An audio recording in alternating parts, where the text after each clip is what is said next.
อกนักศีลนักบุญหมู่เฮาเจ้าข้าทุกท่านทั้งหลายทุกท่านทุกคนบัดนี้มาละเนอศรัทธาญาติโยมทุกท่านขอยินดีต้อนรับศรัทธาญาติโยมทุกท่านทั้งหลายติดตามรับชมและรับฟังอยู่ในช่วงรายการสาระธรรมยามแลงช่วงมองดำเนินรายการโดยอัตมภาพพระธีทเนศจิรวัฒนเมธีรักษาการเจ้าอาวาสวัดหนองบัวตำบลงิมอำเภอปงจังหวัดพะเยาซึ่งในวัดนี้ได้นำรายการมาพบปะกับบรรดามิตรรักแฟนรายการเหล่าบรรดาFCพ่อออกแม่ออกนักศีลนักบุญตลอดจนถึงหมู่เฮาเจ้าข้าทุกท่านทั้งหลายที่ได้มาร่วมกันสดับรับฟังในช่วงรายการยามแลงของวันนี้พบปะกันเป็นประจำทุกวันศุกร์ที่29ตุลาคมพุทธศักราช2004วันนี้เป็นวันธรรมสวนะเป็นวันพระแห่ม8 ค่ำเดือนเกี่ยงเหนือก็ได้มาจุจรอดถึงตึงตันเราทุกท่านทั้งหลายซึ่งวันนี้ศรัทธา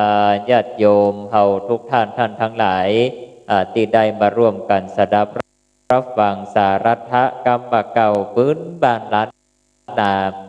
ที่นำมาเป็นธรรมบรรณาการนำมาฝากในวันศุกร์สุดสัปดาห์ในวันนี้ศุกร์สุดสัปดาห์พรุ่งนี้ก็เป็นวันเสาร์เนาะศรัทธาพี่น้องญาติโยมที่ท่านผู้ฟังทั้งหลายที่ได้ร่วมบุญติดตามลำตัวและติดตามรับฟังกันอยู่ในบัดนี้เดี๋ยวนี้ในคณะนี้การทุกท่านทุกคนซึ่งในวันนี้ศรัทธาญาติโยมเราทุกท่านทั้งหลายบรรยากาศบอกว่าจะเป็นในส่วนของเชียงใหม่แก้วกว้างเฮาก็ดีบอกว่าจะเป็นในส่วนของเมืองโป่งวันนี้ฝนตกศรัทธาญาติโยมตกน่าจะหยุดได้สักครู่สักกำแต่บอกว่าไทยไปหาแก่ยังเราบรรดา FC เมืองเชียงใหม่ช่วงนี้เอารายการเพยุฟังเป็นตีจังฟังเป็นตีเปิ้งไปซึ่งก็ถือว่าอยู่เป็นกู้อยู่เป็นเพื่อนอยู่เป็นฝูงอยู่เป็นก้อกันไปคนวัดแถมบอกกี่วันจะเปิดประเทศละก็ศรัทธาญาติโยมทุกท่านทั้งหลายบางท่านบางคนวันนี้เชียงใหม่ของเฮานั้นก็สถานการณ์เรื่องการแพร่ระบาดไวรัสโควิด -19 ก็ถือว่ายังมีความอุ่นหนาฟ้าฮับกันอยู่ตลอดจนถึงการเปิดรับเมืองต่างๆหลายที่หลายต่าง4 อำเภอมีตำบลสีฟ้าครบทั้งอำเภอก็ดีหรือว่าอยู่ในพื้นที่สีไหนก็ดีช่วงนี้ศรัทธาญาติโยมเราทุกท่านทั้งหลายทุกท่านทุกคนที่ได้รับฟังกันอยู่ในคณะนี้ก็อาตมาภาพก็ขอให้กำลังใจคือศรัทธาเป็นกำลังใจคือศรัทธาญาติโยมที่อยู่ในเขตหัวกำแพงเมืองเชียงใหม่ที่อยู่ในพื้นที่ควบคุมสูงสุดก็ดีหรือว่าอยู่ในพื้นที่เสี่ยงก็ดีซึ่งวันนี้ก็ยังสคบก็ได้แถลงระดับ4 พื้นที่ของเมืองเชียงใหม่ของเราก็ยังเป็นพื้นที่ควบคุมสูงสุดสีแดงเหมือนเดิมแต่ในข่าวพื้นที่แต่ในส่วนของคณะกรรมการโรคติดต่อจังหวัดเชียงใหม่ที่วันนี้ได้มีมาตรการคำสั่งออกมาตรการรวมกลุ่มรับเปิดพื้นที่ท่องเที่ยว4 อำเภอทุกอำเภอยกเว้นอำเภอเมืองเชียงใหม่อำเภอดอยเต่าอำเภอแม่ริมและอำเภอแม่แตงอันนี้จัดกิจกรรมจัดงานมีผู้ร่วมได้ประเกิน100 คนหากมีความจำเป็นอย่างยิ่งยวดเสนอให้คณะกรรมการโรคติดต่อพิจารณาอนุญาตอำเภอนำร่องด้านการท่องเที่ยว4 อำเภออำเภอที่มีพื้นที่ตำบลสีฟ้าครบทั้งอำเภอก็สามารถจัดงานตามประเพณีนิยมหรือว่ากิจกรรมใดๆได้มาเกิน 500 คนซึ่งก็อำเภอพื้นที่ที่มีตำบลสีฟ้าบ่ครบทุกตำบลตามประกาศของศูนย์ปฏิบัติการควบคุมโรคอำเภอจำกัดผู้เข้าร่วมกิจกรรมบ่เกิน250 คนสำหรับเขตพื้นที่ตำบลที่ยังพบผู้ติดเชื้อจำกัดผู้เข้าร่วมกิจกรรมบ่เกิน100 คนเว้นแต่ในกรณีมีเหตุผลความจำเป็นอย่างยิ่งยวดก็ให้ยื่นเหตุผลความจำเป็นต่อผู้อำนวยการสำนักงานป้องกันควบคุมโรคให้ดีแล้วก็ให้เรียบร้อยเพื่อเป็นการพิจารณาอนุญาตซึ่งก็ถือว่าช่วงนี้คำสั่งของพี่น้องเจ้าเชียงใหม่ของเฮานี้ก็ถือว่ามีความเข้มงวดกันอยู่พอสมควรซึ่งในวันนี้แต่ละที่แต่ละทางสถานการณ์บ้านเฮาฉะนั้นแล้วเอาการเป็นกันช่วยเหลือเจือจูนกันศรัทธาญาติโยมเฮาทุกท่านทั้งหลายเอาละวันนี้เอิ้นทายทักทายหาไปยังบรรดาเหล่าบรรดามิตรรักแฟนรายการ FC เพราะว่าจะเป็นคลื่น FM 104.50 วัดป่ายหินเชียงใหม่100.25 วัดพระบาทอุดมเมืองฝางตลอดจนถึง 106.25 บนเสียงธรรมอำเภอแม่แจ่ม 98.75 นึกวัดห้วยตองซักเมืองจอมตองสายใต้วัดสรีปันเงิน 88.25 เมกะเฮิรตซ์อำเภอสันปะตอง 89.50 เมกะเฮิรตซ์บรรทุ่งเรดิโออำเภอสันปะตองหรือว่าทุกท่านทั้งหลายติดตามรับชมได้รับฟังอยู่ในไลฟ์สดของทางเพจสถานีวิทยุคลื่นสีขาวเพื่อชาวประชาหรือว่าฟังวิทยุออนไลน์กันอยู่ในขณะนี้ก็รับชมและรับฟังกันอยู่ในบัดนี้วันนี้ขออนุโมทนากับเจ้าภาพกันเทศในวันนี้เป็นบุญยิ่งแล้วเป็นบุญยิ่งแล้วเป็นบุญยิ่งแล้วเจริญพรอนุโมทนาโยมแม่กันดาสีเนตรได้รับเป็นเจ้าภาพกันเทศในวันนี้ในการสดับรับฟังพระธรรมเทศนาพระอภัยมณีผูกท่วนที่12เพื่อเป็นการกัลปนาอุทิศส่วนกุศลไปเป็นปัจจัยไปหน้าอุทิศให้กับเทวดาประจำตัวและเป็นการสร้างสะพานบุญให้กับตนตัวของโยมแม่วันนี้ขอประกาศอนุโมทนากับโยมแม่ที่ได้รับเจตนาเป็นเจ้าภาพถวายการเทศในวันนี้ทุกท่านทุกคนโยมแม่ได้ติดต่อมาในช่วงวันศุกร์ที่แล้วโดยติดต่อผ่านทางช่องแสดงความคิดเห็นท่านได้มีแสดงความเจตนาจำนงที่จะได้รับเป็นเจ้าภาพถวายปัจจัยการเทศในวันนี้อยู่ไก่เพื่อเขาเรียกว่าวันนี้โยมแม่ทำบุญออนไลน์หรือว่าทำบุญบลูทูธ พี่น้องชาวลำปางบอกว่าทำบุญบลูทูธอีนะเพิ่นก็ว่ากันไปเจริญพรวันนี้ญาติโยมที่ติดตามรับฟังอยู่ในเพจของทางสถานีวิทยุคลื่น FM 104.50 เมกะเฮิรตซ์เจริญพรโยมแม่สมรเขตติคุณโยมสมรเขตติวันน้อมกราบไหว้สาเจ้าข้ากราบถวายกำลังใจสาธุสาธุเจ้าข้าตลอดจนถึงบรรดาครูบาอาจารย์ที่ติดตามรับชมได้รับฟังกันอยู่ในคณะนี้เจริญพรโยมแม่เกษินีชัยเทพอันชื่อพิษชื่อเสียงเรียงนามพิษจะได้ขอสุมาอภัยเนอะโยมแม่เกษินีชัยเทพอนุโมทนาเจ้าปาแชไปตัวและเนเจ้าไวสาท่านพระสมุพันธวัฒน์โชติระวิวังโสเจริญพรโยมปี้เจอาน้อย10 นิ้วไวสากราบนมัสการครับเจริญพรกราบไวสานุโมทนาท่านเจ้าพระครูท่านเจ้าพระอาจารย์พระปลัดวัชรพัฒน์กิติธโรท่านอาจารย์วัชรพัฒน์แห่งสำนักวัดหนังราชวรวิหารและตลอดจนถึงเหล่าบรรดาครูบาอาจารย์ศรัทธาสาธุชนญาติโยมทุกท่านทุกคนที่มาคือกำลังใจตุเจ้าพันหนุ่มเน้นน้อยวันนี้ช่วงออกพรรษาแต่ละที่ท้องถิ่นแต่ละที่ละตางก็บ่ได้ไปวัดก็เอาวิทยุนี่แหละญาติโยมทุกท่าน อยู่เป็นกู้อยู่เป็นฝูงอยู่เป็นเพื่อนอยู่เป็นก้อกันไปซึ่งก็ถือว่าเป็นสิ่งที่ชโลมจิตใจสร้างจิตเป็นการบอกจิตบ่งบอกจิตใจคือศรัทธาญาติโยมเฮาทุกท่านทั้งหลายไปบ่น้อยเจริญพรพระเจ้าเจริญพรกราบไหว้สาท่านเจ้าอนุสรณ์ตาสุภาสันทรายเจียงใหม่ชัดเจนครับผมกราบไหว้สาอนุโมทนาท่านเจ้าพระครูเนอห้องไว้ก่อนเดี๋ยวเพิ่นอาจจะได้ขึ้น เพิ่นจึงได้เป็นท่านเจ้าครูบาสันทรายเฮานี้บ่ได้หันกันเมินนะครับเนาะตลอดจนถึงเราบรรดาศรัทธาสาธุชนญาติโยมทุกท่านทั้งหลายทุกท่านทุกคนที่ได้ติดตามรับชมได้รับฟังอยู่ในช่วงรายการกันอยู่ในขณะนี้ช่วงนี้ออกพรรษาแล้วญาติโยมทุกท่านมาตรการบางสิ่งบางอย่างในสังคมเมืองเชียงใหม่หรือว่าในประเทศไทยเฮาก็ต้องดูสถานการณ์กันไปเรื่อยๆในส่วนของจังหวัดพะเยาเมืองโป่งก็ช่วงนี้ก็นิ่งกันอยู่แต่ก็ยังมีการรณรงค์ให้ได้มีการฉีดวัคซีนพ่องอันอย่างพ่องฉะนั้นแล้วก็ศรัทธาญาติโยมบ้านเฮาก็ส่งการรับเปิงกวนไผ่ที่จะไปฉีดวัคซีนก็สามารถไปฉีดได้เนาะศรัทธาญาติโยมเราทุกท่านแต่ละที่ก็มีข่าวธนาคารประกาศออกมาว่าโอ้ถ้าบ่ได้ฉีดวัคซีนเปิ้นบ่ฮือเข้า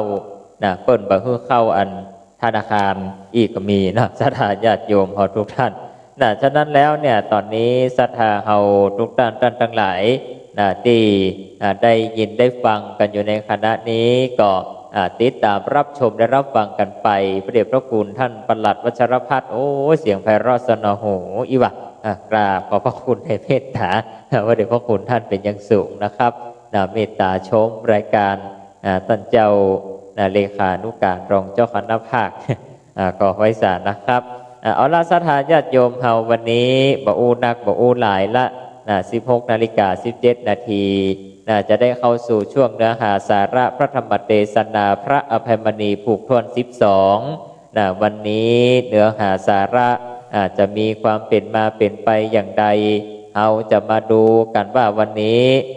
การเดินทางไปรบราฆ่าฟันการอาสาพระเอกอาสาที่จะไปรบ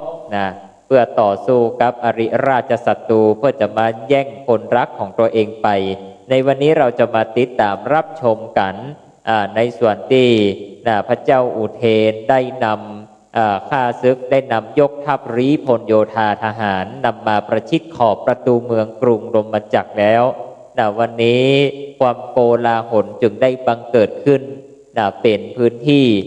เป็นที่สนั่นปั่นปื้นในบ้านในเมืองเป็นยิ่งนักจนทำให้จิตใจของนางเอกหรือว่าเจ้าหญิงพัสราอัศรานั้นได้เกิดความปริวิตกโศกเศร้าโศกาเป็นอย่างยิ่งวันนี้เราทุกท่านจะได้มาติดตามรับชมกันว่าศรีสุวรรณโพธิสัตว์พร้อมกับทั้งบรรดามานาวาพราหมณ์ทั้ง4ท่าน4คนนั้นท่านจะได้ออกไปรบราฆ่าฟันหรือว่าท่านจะได้ออกไปรบทัพจับศึกในพื้นที่ในกับพระเจ้าอุเทนจะมีความสนุกจะมีความเข้มข้นหรือว่าจะมีความม่วนงันกันเป็นอย่างใดบัดนี้ก็ขอเชิญชวนศรัทธาสาธุชนญาติโยมเฮาทุกท่านทั้งหลายทุกท่านทุกคนจงได้ปากันสดับรับฟังพระธรรมเทศนาพระอภัยมณีผูกทวนที่12วาระโอกาสต่อจากนี้เน้อ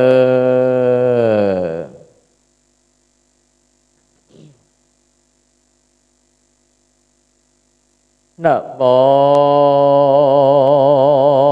ตัสสะภะคะวะโตอะระหะโต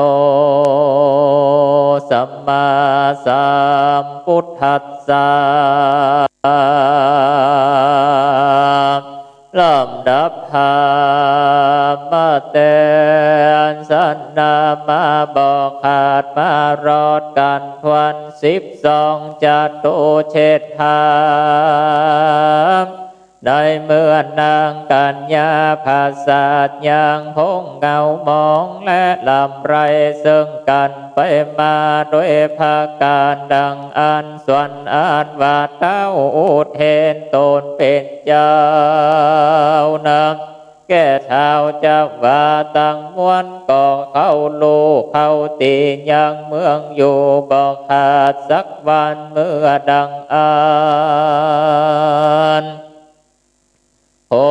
นตั้งหลายก็แตกไปดีไปมากหนักแม่นว่าไปหลบลี้อยู่ที่ใดดังอันเขาก็ไล่จับไล่ฆ่าเอาหือใดแล้วก็ฆ่าตายไว้ชีวิตไปมากนักหนาหาบุคคลผู้ใดจักหาแป้ก็บ่ได้สักคนเขาก็มาแวดล้อมเมืองโรมาจักไว้กูดานกูปายนำอันเต็มไปโดยรีปนคนหานมีมือถือสีนาดและปืนลวงอยู่ทุกคนหันและตันสาวังโสส่วนอันว่าพระญาตสาวงตนนั้นก็หันเสนาอามาตแห่งตนและสิบให้ไตดังอันก็ดำก้อยน้อยใจมากนักโดยอานำก็นิ่งแต่ในใจว่าจักทรงราชาบุตรีฮือแก่พวกอามิตาเพื่อบังฮือเขาได้คำลามยังเมืองแห่งตนหันและอัฏฐาเมื่อนั้นส่วนอันว่าความตาริวิตากอันจักอายก็เกิดมีในใจบ่หูไว้หูแล้วแก่ปรัชญาว่าแม่นว่ากูนับแต่จากสิบให้ตายไปดังอันก็ตีกูยามว่าจักได้ส่งยังลูกแห่งกูตะควันหือเลือดยาผาโกดยังยศนามแก่กูโดยอันบ่สงสัยเฮินยังละจาบุตรีแก่พวกข้าซื้อคนหานันเตอว่าอันแล้วส่วนปัญญาตสาวงตนยศใหญ่เจ้าก็มีมืดนำพอขึ้นขี่ยังจังมังการละตัวผาเสดแล้วก็เลี้ยไปเล็งดูยังเสนาอามาตแห่งตนแล้วก็เมนอาจารย์บังคมแก่เสนาคนหานแห่งตนบาตันต่างลายจุงหักษาไว้กูดันกูไปเตอแม่นว่าคาเสกฝูงด้านเข้ามาใกล้ยังเมืองตีนี้แต่ดังอันสูทั้งหลายจุงเอาการควายยังใส่อันฮ้อนแล้วจุงผุยลงบอดเราแต่นานับสู่จุงยิงทัดโนปืนใหญ่ฮือขาเสกหมู่ดันได้แตกไปดีไปเสียงเตอพิว่าบุกการลาพูดใดหากบอกกตามพระองค์นับเฮาหากบอกเก่าสันนั้นกูจะกัดหัวยังมันฮืดเถิงซึ่งอ่านเสียงชีวิตและตายไปจันละดุราเสนาอามาตอันกับวาสุตันตังไลจุงหักษาทุกเมื่อวันคืนอย่าได้พามาตลาสานำเตพิบาคาเสกหากโลจริงเอาลาจาบุตรีแห่งเฮาไปดังอันว่าความอายก็จะเกิดมีแก่เราเตียงแต่บ่สงสัยจะและโสราจานำการว่าพัญญามีพระองค์การสั่งแก่อามาตแห่งตนเต้านานแล้วก็กลับไปสู่ที่อยู่แห่งตนว่านั้นและอุเทศลังในกาลนั้นส่วนเต้าอุเทศนำ อันเป็นพัญญาใหญ่กว่าเต้าพัญญาตั้งมวลก็แต่งยังราชสันหือแก่ราชทูตแห่งตนหือมาถวายแก่พัญญาตัดสะบงหันแลราชทูตทำเอาแล้วก็ขึ้นขี่ม้ามีมือถือจ้อน้อยและตรงใจอันเป็นสัญญาหือหูว่าเป็นคนใจนำแล้วก็มาหือแลกันว่ามาหลอดแล้วดังอันก็เอายังประวัติข่าวสาร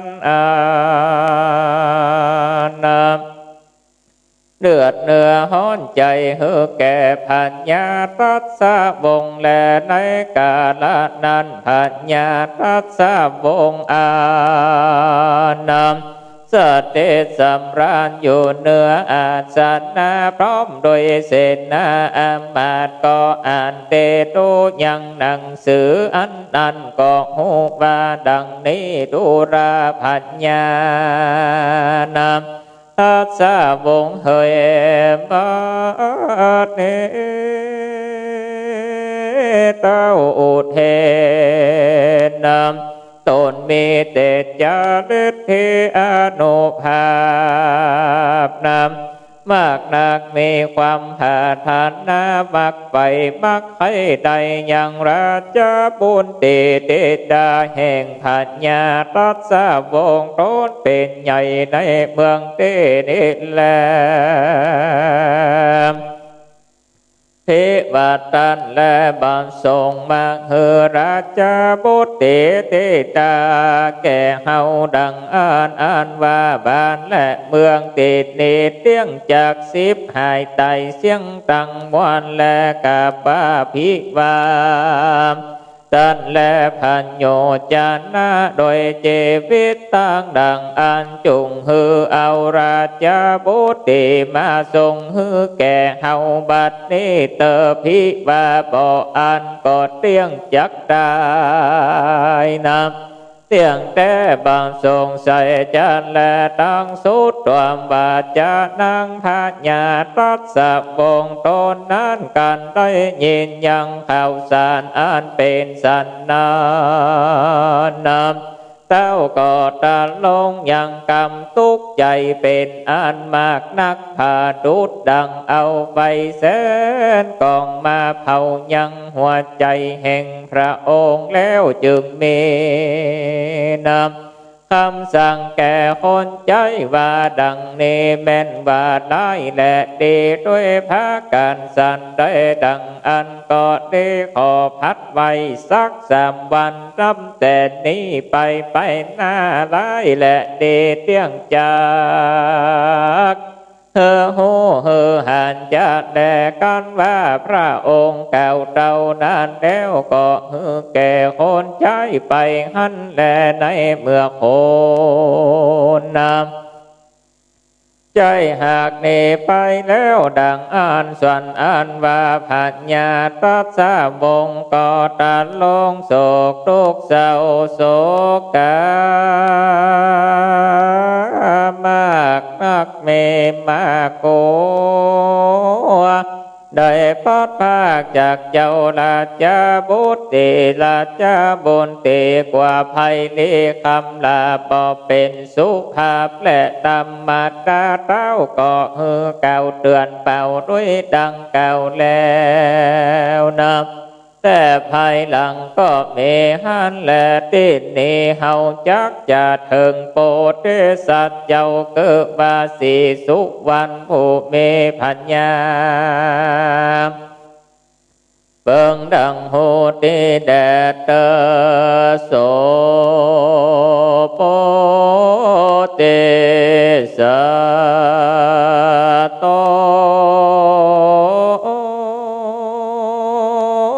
อันว่าโปติสัจจาวาตนอันอยู่ในสวนดอกไม้อุนทยันอันเป็นกับโดยมานาว่าคำตั้ง3 คนกันว่าเจ้าได้หันยังคาเสกมาแวดล้อม อ้อมเมืองลมมาจากอยู่ดังอันมีหัวใจอันละสันละสายมากนังเหตุสังเวชอย่างนังอัศราเจ้าก็จึงเจียนจากับโดยนำมานาวะพามตั้งสามคนว่าดูกะราปีเป็นเจ้าป่องดังว่าเฮาแลจักอยู่ในส่วนตีนี้ก็หากหาพันโยชน์บ่ได้แลเหตุดังอันนำเฮาควรออกไปสู่ลบกับโดยพวกปัจจามิตรตั้งหลายเตอมาเฮาจังอู้ไปโดยอันอ่อนน้อมแลงที่ว่าเขาหากมาจับยับเอายังเฮาดังอันเฮาจูงเอาค้อนแก้วแลนดาบสรีกันจะตัดเอาหัวขาเสือไกลคนหัว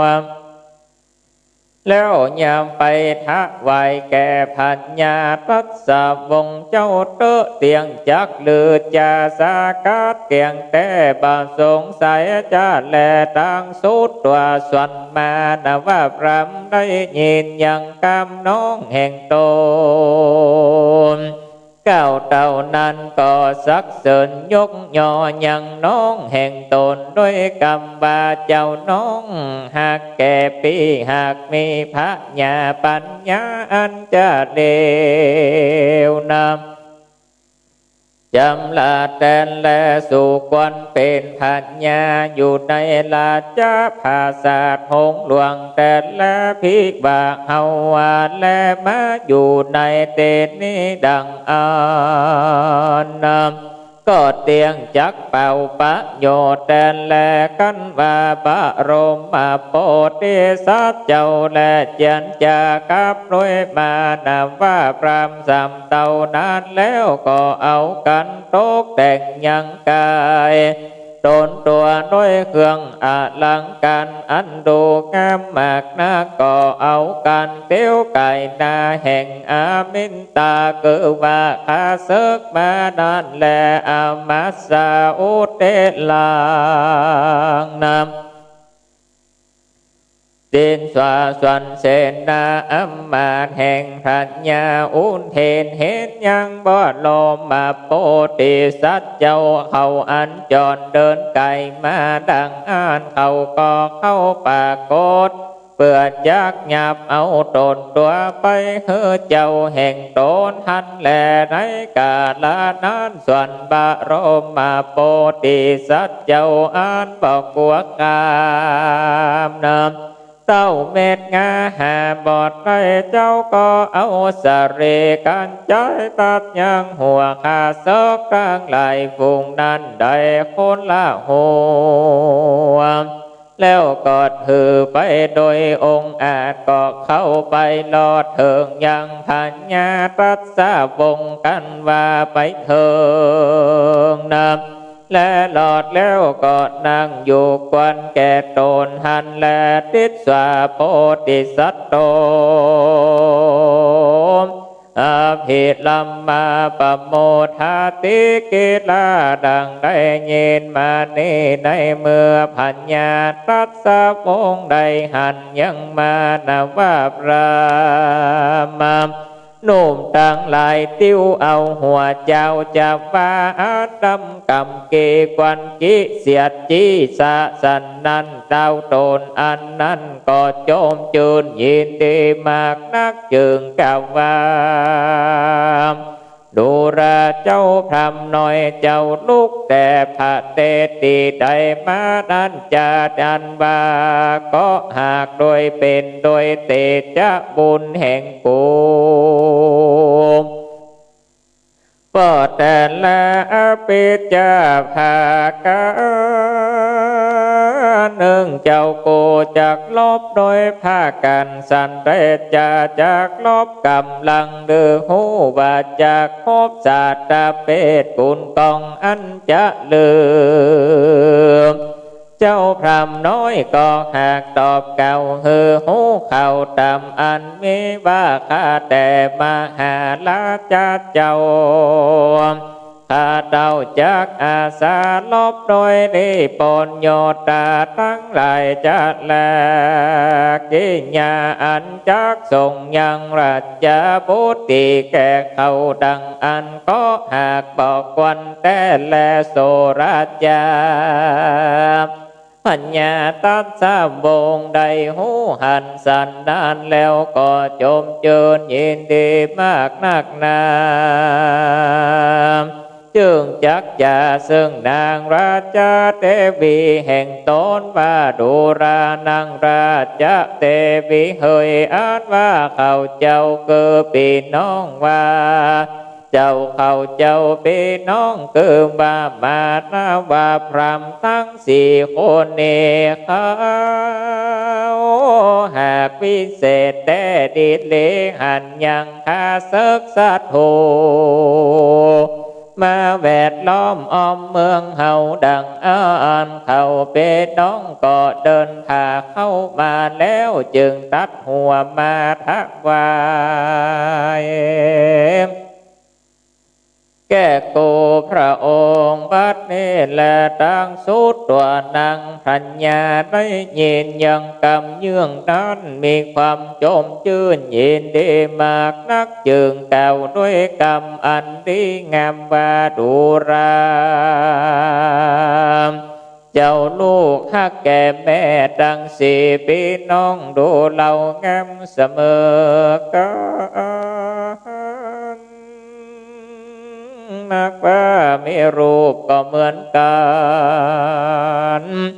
จากจ่วยข้าฟันแต่งอย่างขาเซิกสัดหูหือแตกหือการไปดังอันรันว่าปั้นเมืองเจนี้เตียงจักหือแก่เจ้าใดเสวยจะแลสันใดปั้นเมืองเฮาบ่เป็นดังแลเป็นไม้เจ้าจุงจ่วยกันอาสาต่อฮบฮือมีใจจำหน้าภาพเป้แก่อมิตา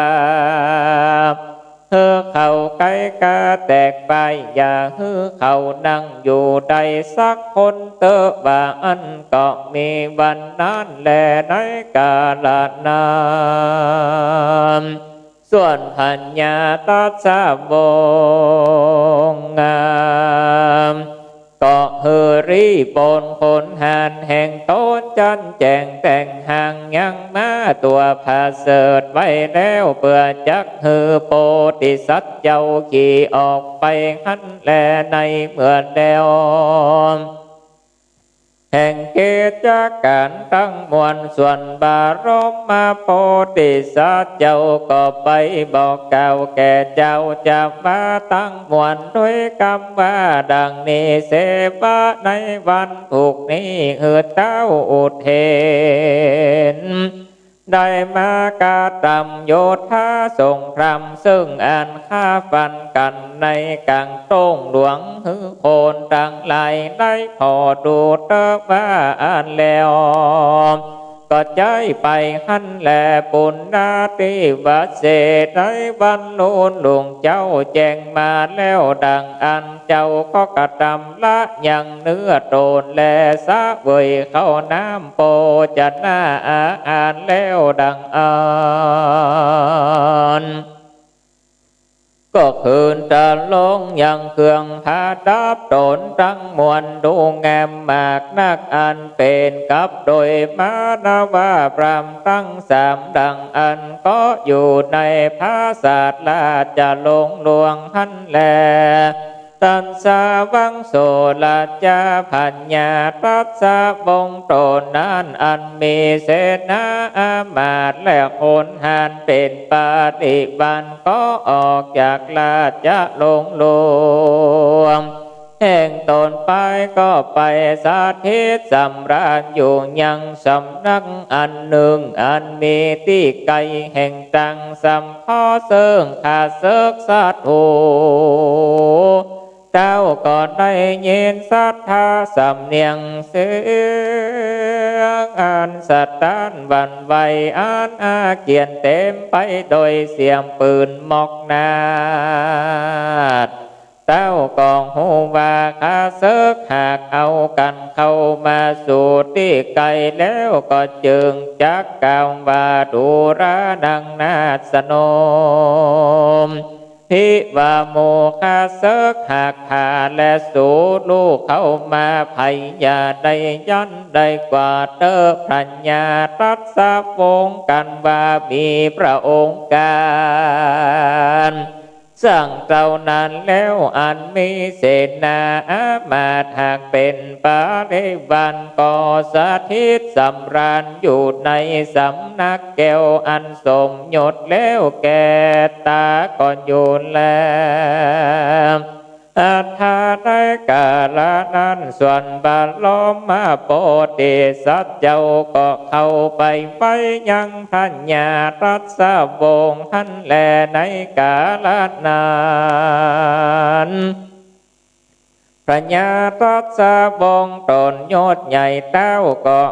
โอมวาทคำสอนแก่บาลมมาโปติสัจเจ้าเรานั้นแล้วส่วนบารมมาโปติสัจเจ้าก็เลิกอัญจุลีขึ้นตั้งข้าบ่อมห้ำเอายังกำตั้งหลายฝูงนั้นแล้วก็ออกมาขี่มาแล้วปะทักกีนาสามรอบแล้วก็ปาริโปนโยตาแห่งตนออกจากเพียงไปผ่ารบเปื่อจักขาฟันแต่งยังขาเสิกตั้งหลายหันแลในกาลนั้นส่วนนางเฮือนหลวงภาษาตั้งนางนาสนมหันดิปนโยตามีมากหลายได้ยินอย่างเสียงกลโหนดังเขาก็มีใจสะท้านบันไหวไปมาเหตุเอ็นดูคุณนาในบารมโปติสัจเจ้าต่างๆนานาก็ปาวานาแล้วก็กล่าวว่ายังกรรมอันเป็นบังกาละแห่งโปติสัจเจ้าด้วยกรรมว่าขอเจ้าโกจุงไปเตมีเตจาอนุภาพ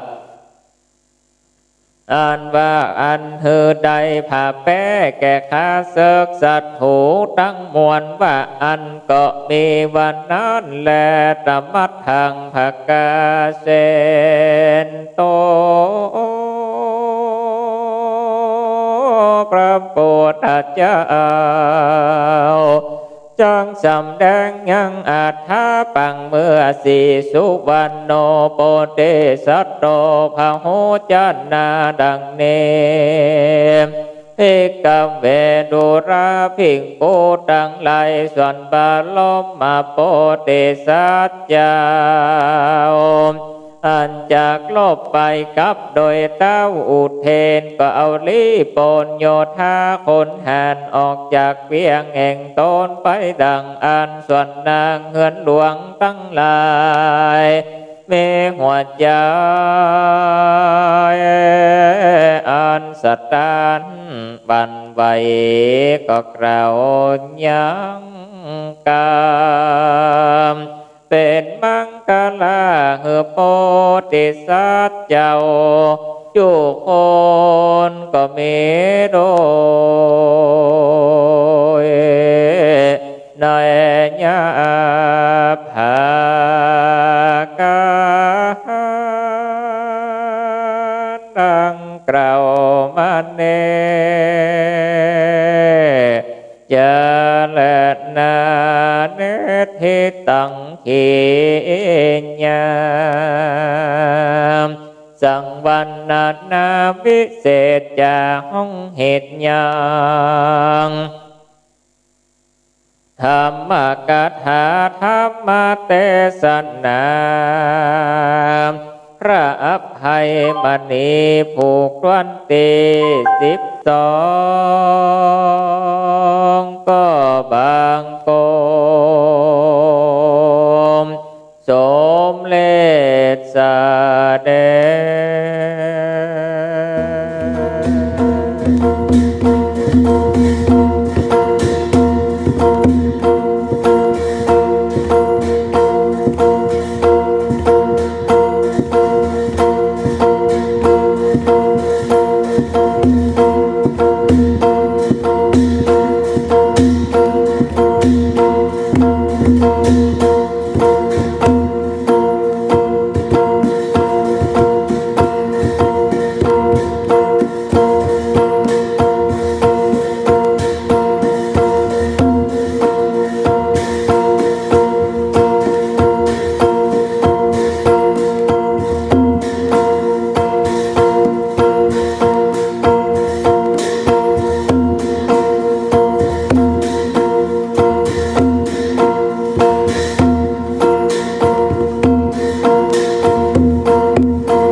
ธรรมเทศนา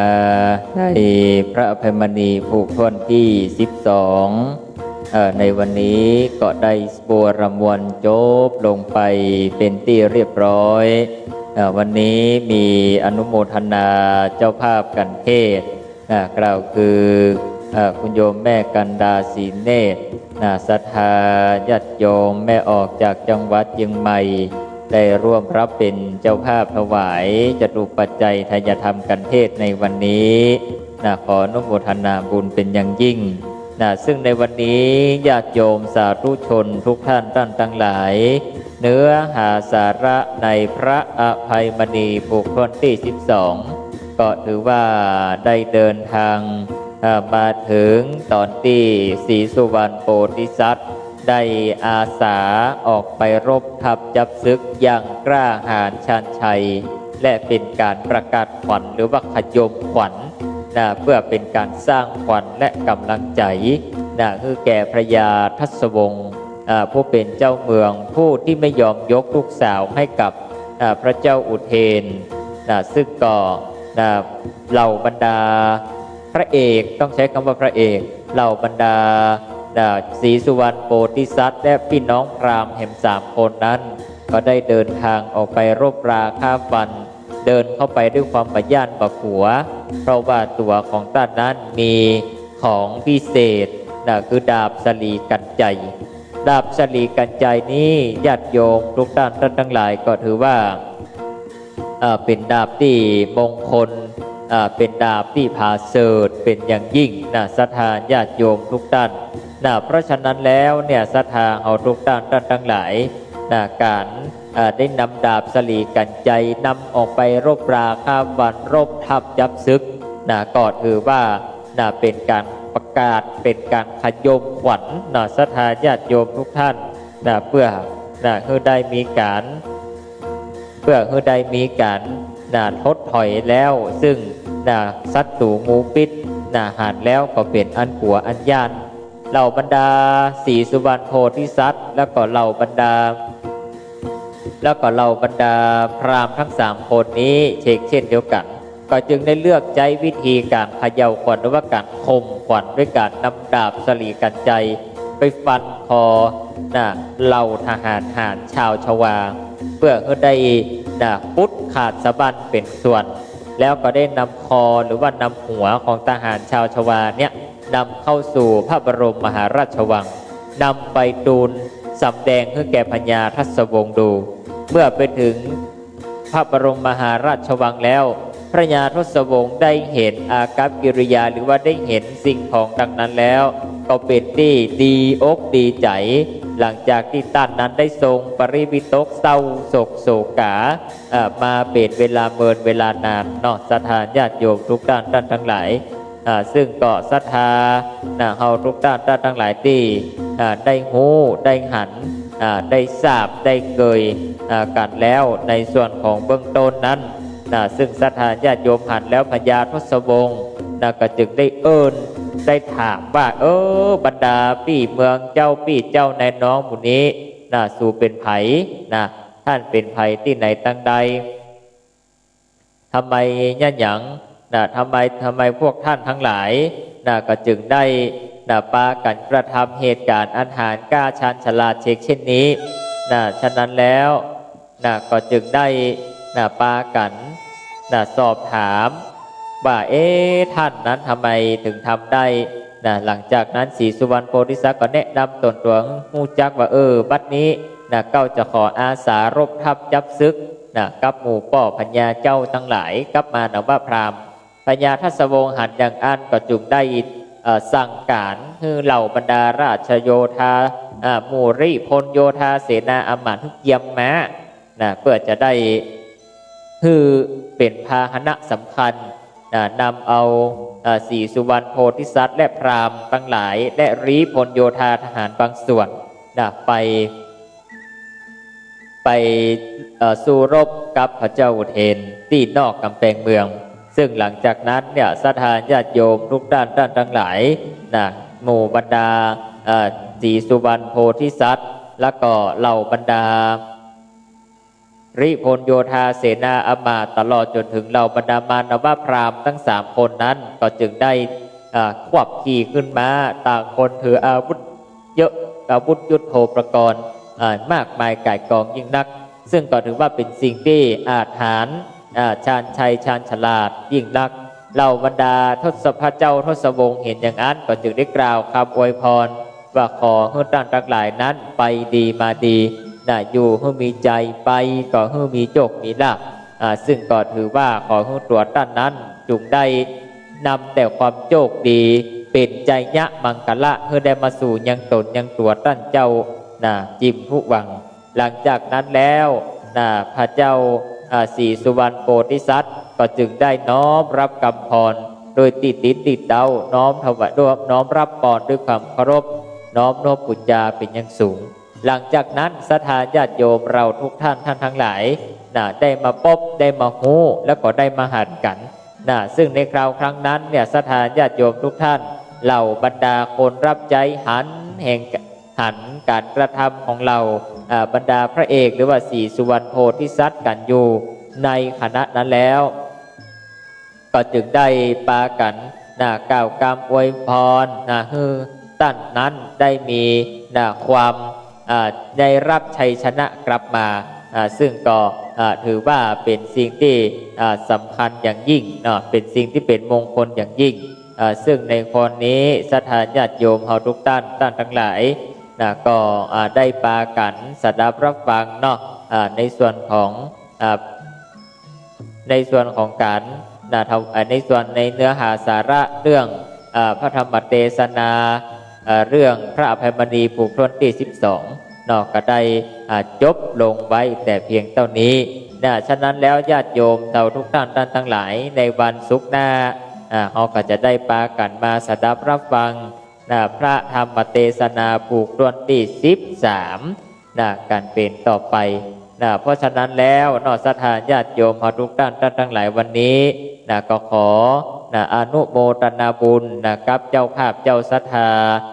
คือคุณโยมแม่กันดาสีเนตรได้ร่วมกันได้มีเจตนาศรัทธาน้อมถวายเครื่องควากปิยพันธ์สังฆทานในวันนี้ขอบุญอย่างนี้จุงให้ได้รักสมรักษาโยมแม่ผู้ได้เป็นเจ้าภาพได้ถวายกันเทศในวันนี้ท่านได้อยู่ดีมีสุขปราศจากโรคภัยไข้เจ็บไร้โรคาพยาธิขอให้มีสติปัญญาเปลืองวิทย์ขอให้ท่านนั้นได้กึดสิ่งไหนจุงให้ได้สมดังกำมักกำผาธนาจุเยี่ยงจุประการจิมทุวังอันหนึ่งท่านนั้นได้กระทำกิจการอันใดก็ตามขอให้ท่านนั้นจงให้ทำกิจการเหล่านั้นสิ่งนั้นให้ได้มีแต่ความประสบความสำเร็จลุล่วงไปได้ด้วยดีปราศจากอุปสรรคพยันอันตรายทั้งปวงและขอบุญท่านนี้แห่งการได้สดับรับฟังได้ถวายจะได้ถวายเครื่องไทยธรรมกันเทศในวันนี้ขอให้ท่านนั้นจักได้มีแต่ประสบแต่จตุรพิธพรชัยทั้ง4ประการอันได้แก่อายุวันนะสุขะพละปฏิภาณธนสารสมบัติปัญญาสารสมบัติคุณสารสมบัติโดยตลอดทั่วถึงกันทุกท่านทุกคนบัดนี้ศรัทธาญาติโยมเราทุกท่านทั้งหลายก่อนจะได้จากกันไปวันนี้ 16 นาฬิกากับแหม55 นาทีวันนี้ศรัทธาญาติโยมเราทุกท่านก็ช่วงนี้ใกล้งานกฐินสามัคคีกันแล้วที่วัดหนองบัววัดอาตมาภาพก็มีเหมือนกันศรัทธาญาติโยมเราทุกท่านสำหรับญาติโยมที่เราจะอยากจะได้พบได้ปะกันอันนี้สำหรับพี่น้องเบียงป่าเป้าแม่สวยในวันที่6ที่ก็สามารถไปพบปะอาตมาภาพได้ที่วัดหัวตุ้งตำบลแม่พริกอำเภอแม่สวยเชียงไฮ้กันไผ่ไข่ปะไข่เจอกันก็ไปแอวไปแหวงกันได้ไปร่วมกันถวาย ผ้ากฐินที่วัดหัวตุ้งตำบลแม่พริกอำเภอแม่สวยจังหวัดเชียงรายศรัทธาเบียงป่าเป้าก็ใกล้กันสมมุติว่าศรัทธาเบียงป่าเป้าอยากจะพบเจออาตมาภาพก็ไปปะกันได้วันที่18-14ไปปะกันได้ที่วัดกู่แก้วธรรมาราม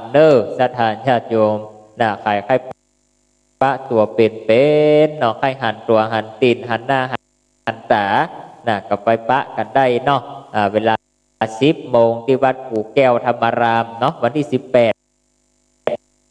พฤศจิกาแต่ว่าวันนี้วัดอาตมาภาพโยมท่านไหนมีจิตใจเจตนาให้ร่วมกินร่วมทานอยากร่วมทำบุญในเฟซในไลน์ศรัทธาญาติโยมทุกท่านก็สามารถติดต่อมาใน Facebook ส่วนตัวของอาตมาภาพโดยตรงนี้ก็ได้หรือว่าจะสามารถโทรมาใน Facebook มาขอเบอร์โทรติดต่อเป็นการส่วนโยมเฮาทุกท่านทั้งหลายเอาละวันนี้เวลาหมดเวลาไกลหมดเวลาแล้วศรัทธาญาติโยมเราทุกท่านอาตมาภาพจะได้ขอนำรายการจากลาศรัทธาญาติโยมพ่อออกแม่ออกนักศีลนักบุญเฮาทุกท่านทั้งหลายกันไปก่อนพบปะกันใหม่ในวันศุกร์หน้าสำหรับวันนี้ขอความสุขความเจริญจงมีแก่ศรัทธาญาติโยมทุกท่านท่านทั้งหลายกันดักไปสุขีตีกายุโกจัตตารโอธรรมาวัฏันติอายุวันโนสุขังพลังขอจะ